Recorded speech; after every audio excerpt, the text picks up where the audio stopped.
Hi there, and thank you for joining me today on this very sunny morning in the UK.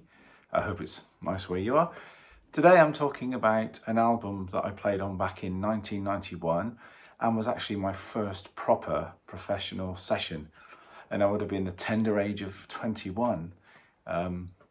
Wet behind the ears, a lot to learn, but at that age you'll take on the world. And if anyone asks you to do anything, you just say yes without thinking about it. And the album is called CCW, which was basically Cornwell, Cook and West. So Hugh Cornwell, getting a phone call.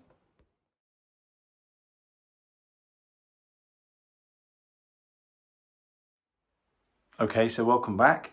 Now this is going to seem really weird, but as you saw a second ago, I was just doing the introduction to the CCW album. And then I stopped for a phone call, and the phone call was from Phil Andrews, who played keyboards on the CCW tour and probably the album. And he contacted me because Hugh Cornwell had contacted him just over the last few days to ask about the personnel of the band CCW and so on and so forth for some information that he needed. So how weird is that?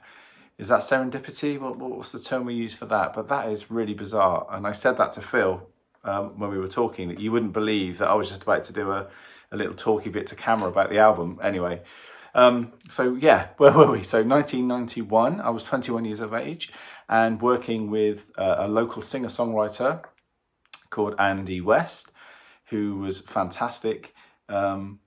Kind of the stuff we were doing was kind of like Elvis Costello meets REM type vibe, which was REM with a big sort of indie band of the day, or alternate rock, whatever the term would have been back in the day. We were rehearsing 2 times a week and then going out and gigging around the area. We recorded a little 10-inch EP, which is actually the first record that I ever played on, I suppose, before the Hugh Cornwell thing.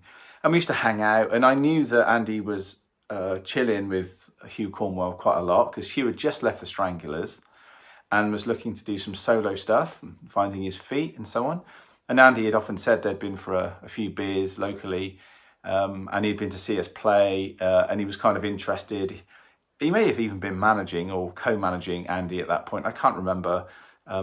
But he was interested in the band, and we met him a few times. He liked our playing. And then one day we were having a beer and Andy said, oh, by the way, Hugh's making this album with Roger Cook. And Roger Cook is a very famous songwriter, famously wrote I'd Like to Teach the World to Sing, which in the 70s when I was growing up, or mid to late 70s, was a Coca-Cola advert, and it was on everywhere, and that was the song. And he's written loads of other things as well. He was going to be co-writing with Andy West and Hugh Cornwell, and so it became CCW, Cornwell, Cook and West. And they did a few local things on HTV News, singing. I can't remember what they sung on that. Maybe it was Sweet Sister, which ended up being the first single. But they were going out as a 3-piece acoustic, playing acoustic guitars and ukuleles and things like that. And it was great. It was a vocal group. It was sounding really good. And then it was mentioned that we were going to be the backing band, or would we want to be the backing band, with the premise that for live gigs we would end up being not only their support band, but also the band that would accompany them for their gigs. So we all got to play for about 4 hours a night. But it was great. And remember, I was 21, so it's like, my God. I'm playing with a name that was Hugh Cornwell.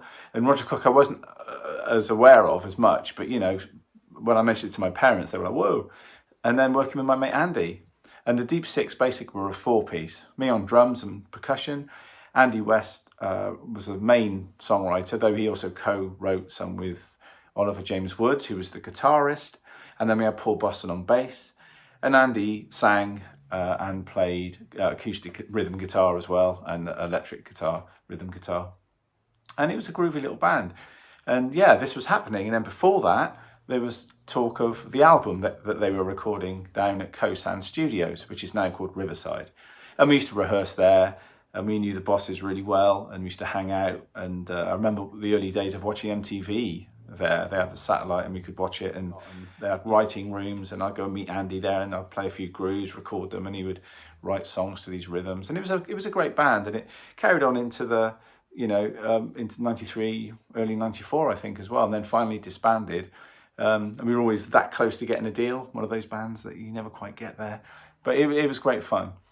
So we recorded the tracks down at Kosan, as I say, and Herbie Flowers was on the album, and Neil Davidge, who later went on to produce and possibly play, I can't remember, but in Massive Attack, was involved in the sessions, and Stuart Gordon was on the sessions. I can't remember who else, but they were good sessions. I got to play drums on a few tracks.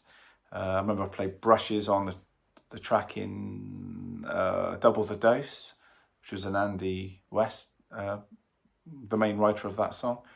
And I played cowbell on Invisible, which was a Hugh song. And there was tablas as well on Dance Me to the Edge of the World. I'm not getting confused with the Cohen song, am I? But I think it's Dance Me to the Edge of the World. Yeah, anyway, and that obviously I didn't play tabla properly. I was playing, it was actually Hugh Cornwell's Roland Octopad, and I was just playing the pads. And I remember listening to the Beatles albums and listening to things like Within You, Without You, Love You Too, which is my favourite George Harrison Indian-inspired song, which is on Revolver, which is also my favourite Beatles album. And I remember hearing those tablas on there and thinking, oh, right. So I'd mimic that. I hope it was okay. I mean, a few years on now, maybe if I gave it a listen, I'd be like, ooh. But at the time, it felt pretty groovy. And yeah, it was just really cool to be 21, hanging out at the studio, recording with these people, and, going to Moles, which is a great club in Bath in the evening, hanging out, thinking you were really cool. Anyway, then the tour came in. And when the tour came in, Phil Andrews, who I just mentioned, who's an amazing musician, songwriter, tour manager, he does everything, builder, he can do anything. He's one of those guys, just multi-talented. He came in playing keyboards and bolstered the Deep Six, which was just the four-piece. So we had then him on keyboards playing strings and Rhodes and other sounds that we needed. And then at the front, obviously, was Andy, Hugh and Roger. And we did a few secret gigs locally. We did one at Tucker's Grave, which is tucked away nicely. Big pun intended. We did one there, and another little secret warm-up show in Monkton Farley at the King's Arms, I think it's called. We did one there, which the Evening Chronicle covered, so it wasn't that secret, because I've still got the clipping somewhere, which you may be looking at right now. And then we went on to play Ronnie Scott's, and I think we did Dingwalls or Borderline or Mean Fiddler. None of us can remember. I'm sure it's online somewhere. And then we flew across to Live Aid. There was a Live Aid for Croatia in 1992, it would have been. The gigs were basically 92. And Saxon were headlining, and we were on the bill. And having just spoke to Phil about it, there was some crazy parties that went on. We met Annie Nightingale, partied with her at our hotel, and skinny dipping at the hotel upstairs in the hotel swimming pool on the top floor. It's just crazy, and now it came flooding back when we were just talking. But they were good times. And we were looking at making another album and doing some more touring into 93. And then for whatever reason, and me and Phil were just literally talking about it, and we can't remember what happened, but for whatever reason, those gigs didn't come off, and the album didn't come off, for the year after. And I think Hugh then went on to record Wired, which was his first proper solo album. And then Roger went off to do things, and Deep Six broke up not long after, maybe. So maybe we did finish in 93. But it was my first professional recording session, my first professional tour, as small as it was, my first professional kind of engagement, really, and getting to play at Live Aid in Croatia or wherever it was, and Ronnie Scott's club as well. That was obviously legendary, playing there, because being a big jazz fan, playing on that stage, that all those great Stan Getz and Miles Davis and Buddy Rich, of course, all the great drummers that have played on there, Dave Weckl, and whoever, you name them, they've been up there. That was quite a thing at 21 years of age. So fond memories of that. But I haven't worked with Hugh since. He sends his regards to me, apparently, Phil just said, which is great, and of course I send them back. But I thank him for really being my first proper professional gig. And I do mention it, if you've seen some of these before, I have mentioned it in the past, and I'm very proud of that sort of year, 2-year period, because without that I wouldn't have had the little step up, because what that helped me do was people take you a bit more seriously when you work with a name. As I say, he was still very, famous at that time. He just left the Stranglers, and if famous is the right word, but people knew him. So to say you're gigging with Hugh Cornwell wherever you were was kind of like, oh, that's quite cool. And it did feel good. So he allowed me, and I learned a lot musically as well from him too, what to play, what not to play. And I'll share a very quick story with you. We were playing at Ronnie's, and we got there earlier, and they were due to turn up, the three of them, a bit later on. I can't remember. I think they were having an interview with Sky TV, which had only just started at that time. And they actually filmed the gig. I think it was broadcast live as well from Ronnie's. I'm sure it was. And Ronnie's was sold out, of course. And anyway, so we got there first. And I remember Trevor Kerwin, who's a good friend of mine and a brilliant sound man, he was our front of house. And I said, where should I? And I've been setting up in like a normal rock position with drums at the back, keyboards to the left, bass to the right, guitarist just sort of there, and then the three in front, of course, normal sort of movement, pincer movement for a band. For some reason I decided to set my kit up on the side because it was a jazz club. And I remember the band was like, yeah, that should be cool. Hugh will be down with that. Anyway, Hugh showed up, and Hugh was definitely not down with that. And he let me know in uncertain terms. And I think he said something like, the day you play with Courtney Pine is the day that you can set your kit up at the side or something.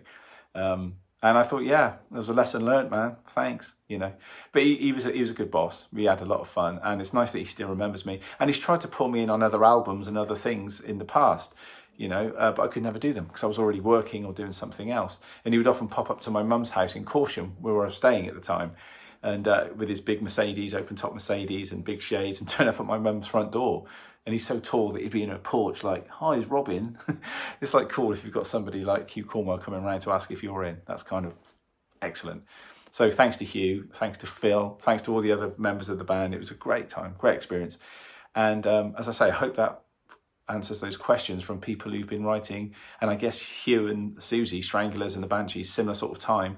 I guess when people saw that on my CV, they wanted to just wonder, hey, did you play with the Stranglers? How far did it go with Hugh Cornwell? What was that? Can we buy the records? So that'll just tell you. And I think the album is still available. I've got 2 copies on vinyl here and a cassette copy and a copy of the single, which I didn't actually play on. I think that was a loop on that, on Sweet Sister. But anyway, fond times, and it's so bizarre that Phil phoned me a minute ago and now I'm talking about it, but I hope that fills in some blanks. Just a little video of, that time period. There'll be more videos of me playing drums, which is, as I say, why you're probably here, but it's all part of my career and my life and so on, and my past. So, yes. So thanks for tuning in.